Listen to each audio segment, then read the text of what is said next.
एक गद्दार गेला, बाकी शिवसेना खालीच आहे.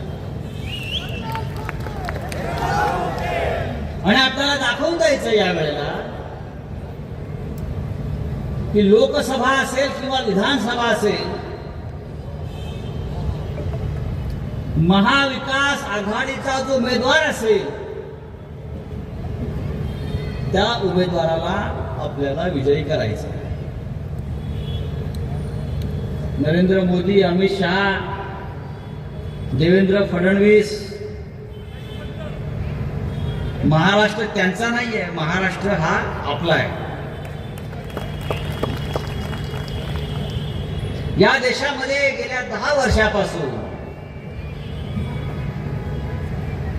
एक भ्रष्ट सरकार चालू आहे. गेल्या 10 वर्षापासून महाराष्ट्राची लूट सुरू आहे.